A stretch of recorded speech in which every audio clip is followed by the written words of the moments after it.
కాంబోడియా వైపుకి పంపించింది. అది చూడండి ఒకసారి, కాంబోడియా గగనతలంపై థాయిలాండ్ పంపించిన F-16 యుద్ధ విమానాలు అక్కడ బాంబులను కురిపిస్తున్నటువంటి దృశ్యాలు మీరు చూస్తూ ఉన్నారు. ఈ వివాదం ఎటువైపుకి దారితీస్తుంది ఆందోళన కనిపిస్తుంది. అక్కడ మ్యాప్లో కూడా మీరు చూడొచ్చు, థాయిలాండ్ మ్యాప్ను కూడా మీరు చూడొచ్చు, అలాగే కాంబోడియా మ్యాప్ను కూడా మీరు చూడొచ్చు. విస్తీర్ణంలో థాయిలాండ్ చాలా పెద్దది, కాంబోడియా థాయిలాండ్ కంటే చాలా చిన్న దేశం. జనాభా పరంగా కూడా థాయిలాండ్ కాంబోడియా కంటే ఎక్కువ పాపులేషన్ ఉన్న దేశం. సుమారు 8 కోట్ల వరకు అక్కడ జనాభా ఉంటుంది. థాయిలాండ్లో 1.5-2 కోట్లకు మధ్యలోనే ఇక్కడ జనాభా ఉంటారు. కానీ ఈ 2 శివాలయాల విషయంలో మాత్రం ఎప్పటి నుంచో, వందల సంవత్సరాల నుంచి ఆ వివాదం కొనసాగుతూనే ఉంది. చూడండి ఒకసారి, ఇదిగో థాయిలాండ్ ప్రయోగించిన బాంబర్లు వేసినటువంటి బాంబులతో అక్కడ ఎటువంటి విధ్వంసం జరుగుతుందో మీరు బిగ్ టీవీ స్క్రీన్ పైన చూడొచ్చు. ఇది కాంబోడియాలో థాయిలాండ్ ఇప్పుడు ఏకంగా యుద్ధ విమానాలను పంపించి మరి అక్కడ విధ్వంసానికి పాల్పడింది. ఇటు కాంబోడియా కూడా తన దగ్గర ఉన్న యుద్ధ ట్యాంకులను ఉపయోగించి థాయిలాండ్ వైపు, కాంబోడియా నుంచి థాయిలాండ్ వైపు దూసుకువెళ్తున్న శతజ్ఞులను కూడా మీరు చూడొచ్చు. యుద్ధ ట్యాంకులను ఉపయోగించి అటువైపు షెల్స్ని ప్రయోగిస్తూ ఉంది. కానీ థాయిలాండ్ మాత్రం ఏకంగా యుద్ధ విమానాలను కాంబోడియా వైపు పంపించి గగనతల దాడులకు సిద్ధమవుతుంది, గగనతల దాడులకు పాల్పడుతుంది. ఒక యుద్ధ విమానాన్ని కూడా అక్కడ కూల్చివేసిన దృశ్యాన్ని కూడా మీరు బిగ్ టీవీ స్క్రీన్ పైన చూడొచ్చు. అక్కడ 2 యుద్ధ విమానాలు వెళ్ళాయి, ఒక యుద్ధ విమానం అక్కడ కూలిపోయిన పరిస్థితి కూడా మనకి కనిపిస్తుంది. ఇప్పటికే 20 మందికి పైగా మృతి చెందినట్టుగా తెలుస్తోంది. దీని ప్రభావం ఏ విధంగా ఉంటుంది, ఈ యుద్ధం ఎటువైపుకు దారి తీస్తుంది అనే ఆందోళన కనిపిస్తుంది. మా అసిస్టెంట్ ఎడిటర్ రామ్దాస్ ఉన్నారు పూర్తి సమాచారం అందించడానికి.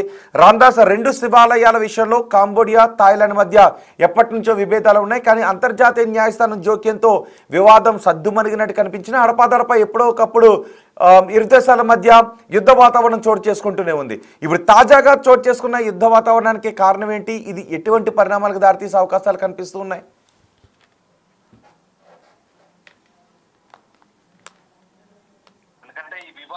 ఫ్రెంచ్ వాడు పరిపాలించినప్పుడు పోతూ ఇద్దరి దేశాల మధ్య ఓ సరిహద్దు రేఖ గీచుకుంటూ పోయాడు. దాంట్లో ఈ ప్రేవ్ విహార్ అనేది ఒక హిందూ దేవాలయము. సో అది కాంబోడియా వైపు వచ్చింది. సో దాంతో అప్పటి నుంచే వివాదం చెలరేగుతుంది. తాజాగా అది 1954 తర్వాత కంబోడియాకి ఎప్పుడైతే స్థాయి స్వాతంత్రం వచ్చిందో అప్పుడు అదంతా కూడా దాని ఆధీనంలోకి వచ్చింది, దాని ఆధిపత్యంలోకి వచ్చింది. వాస్తవానికి ప్రేవ్ విహార్ అనేది ఒక సంస్కృతి వర్డ్ అది. సో వాస్తవానికి కంబోడియా, థాయిలాండ్ లో కూడా హిందూ మత ప్రభావం ఎక్కువగా ఉంటుంది. అయితే ఈ సరిహద్దు వివాదమే ఇప్పుడు చిలికి గాలివానగా మాత్రం 2008లో కూడా ఒకసారి దీని గురించి అప్పుడు కంబోడియాలో ఉన్న దేవాలయం సంబంధించినటువంటి రాళ్లు పడగొట్టారంటూ థాయిలాండ్ పై ఆరోపణలు వచ్చాయి. 2011లో గూగుల్ మ్యాప్స్ కూడా వాళ్ళు ఫిర్యాదు చేయడం జరిగింది. తర్వాత ఇదంతా కూడా నడుస్తోంది. అప్పుడు అంతర్జాతీయ న్యాయస్థానం జోక్యం చేసుకొని కూడా కంబోడియా వైపే తీర్పిచ్చినప్పటికీ కూడా థాయిలాండ్ ఈ విషయాన్ని ఒప్పుకోవట్లేదు. కానీ తాజాగా ఇది ఎప్పటి నుంచో ఘర్షణ చెందుతున్నాయి. పోయిన మేలో ఒక సైనికుడిని చంపారు ఇక్కడ కంబోడియా వాళ్ళు, థాయిలాండ్ సైనికుడిని చంపడంతో ఘర్షణ మరింత ముదిరిన పరిస్థితి కనబడుతుంది. ఇవాళ తాజాగా ఈ వివాదం మరింత ముదిరింది. ఉదయం 7:30 ఇటు కంబోడియా వైపు నుంచి తొలుత థాయిలాండ్ వైపు కాల్పులు జరిగాయి.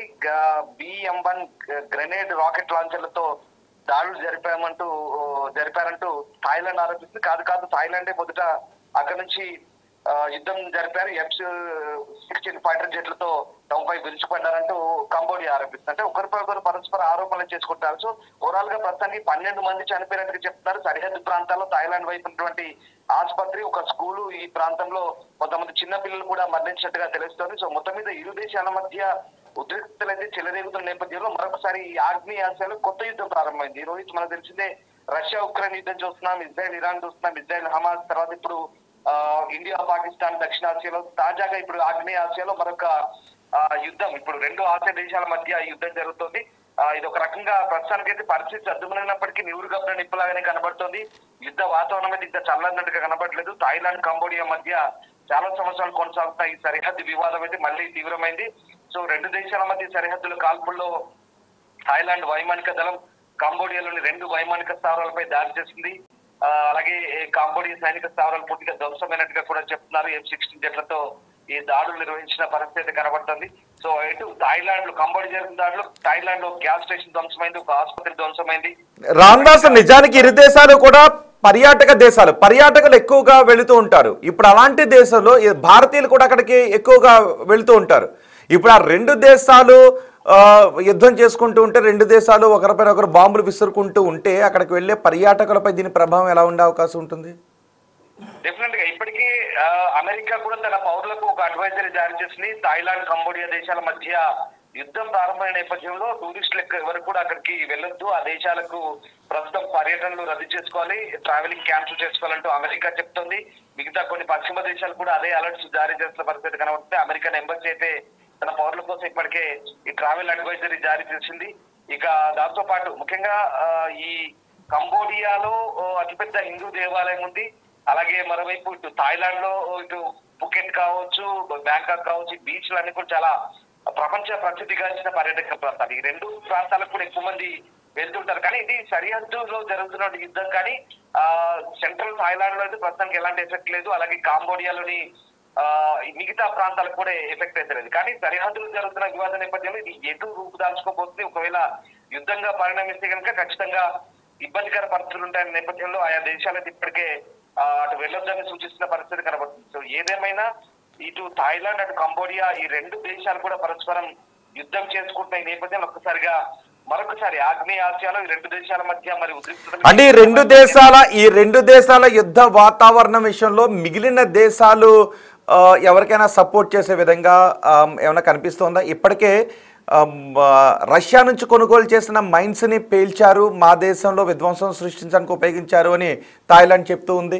కాంబోడియా రష్యా నుంచి కొనుగోలు చేసిన మైన్స్ని మా ప్లేస్లో ఉంచి విధ్వంసానికి పాల్పడ్డారు అని చెప్తోంది. అంటే ప్రత్యక్షంగా ఏ దేశాలు కూడా ఇప్పటి వరకు యుద్ధానికి సంబంధించి ప్రకటనలు అయితే చేయలేదు. కానీ పరోక్షంగా ఆయా దేశాలు వివిధ దేశాల నుంచి కొనుగోలు చేసినటువంటి ఆయుధ సామాగ్రిని అయితే వినియోగిస్తున్న పరిస్థితి కనబడుతుంది. ముఖ్యంగా ఈ రెండు దేశాల సరిహద్దు వివాదం, వాస్తవంగా ఈ రెండు దేశాల మధ్య 817 కిలోమీటర్ల సరిహద్దు ఉంటుంది. సో ఆ 1907లో అప్పుడు ఫ్రెంచ్ పాలన సందర్భంగా రూపొందించిన మ్యాప్ల కారణంగానే అదొక అస్పష్టమైనటువంటి సరిహద్దు రేఖ. ఇప్పుడు మనము ఒక ఉదాహరణ చెప్తాను. ఇప్పుడు పాకిస్తాన్, ఆఫ్ఘనిస్తాన్ మధ్య కూడా ఇలాంటి గొడవే. అప్పుడు కూడా బ్రిటిష్ వాడు పరిపాలించి పోతూ డ్యూరాండ్ లైన్ అంటే ఒక గీత గీసిపోయాడు ఆ కొండల మధ్య. పాకిస్తాన్ లో కొండల మధ్య గీత గీసిపోయిన సందర్భంలో అప్పుడు ఇలాంటి గొడవే ఖైబర్ పఖ్తూన్ఖ్వా ప్రాంతంలో. సో అక్కడ అదే సరిహద్దు వివాదం. మన ఇండియా, పాకిస్తాన్ కూడా ఇలాంటి సరిహద్దు వివాదాలే. తాజాగా ఈ థాయిలాండ్, కంబోడియా కూడా ఫ్రెంచ్ వాళ్ళు గీసిన సరిహద్దు గీత వల్ల దీర్ఘకాలిక వివాదం అయితే కొనసాగుతోంది. సో ప్రస్తుతానికి అంటే ఈ ప్రేమ్ విహార్ ఏదైతే ఉందో టెంపుల్, ఆ పురాతన ఖైర్ ఆలయం చుట్టూ అయితే ప్రస్తుతం అక్కడే సెంట్రిక్ గా ఇదంతా పరస్పరం దాడులు జరుగుతున్న పరిస్థితి కనబడుతుంది. ఇక్కడ సురిన్ ప్రావిన్స్, అలాగే ఒడ్డార్ మిన్చి ప్రావిన్స్ కంబోడియాలో సరిహద్దులో ఇక్కడ కొంత డ్యామేజ్ అయినట్టుగా తెలుస్తోంది. రెండు సైనికుల మధ్య భారీ ఆర్టిలరీ గన్స్, రాకెట్ లాంచర్లతో BM-21 రాకెట్ లాంచర్లతో దాడి చేస్తున్నట్టు తెలుస్తుంది. థాయిలాండ్ సైన్యం అయితే కంబోడియా డ్రోన్లను గుర్తించి తర్వాత భారీ ఆయుధాలతో కూడిన కంబోడియన్ సైనికుల స్థావరాల వైపు ఏకంగా F-16 ఫైటర్ జెట్లతో దాడి చేసిన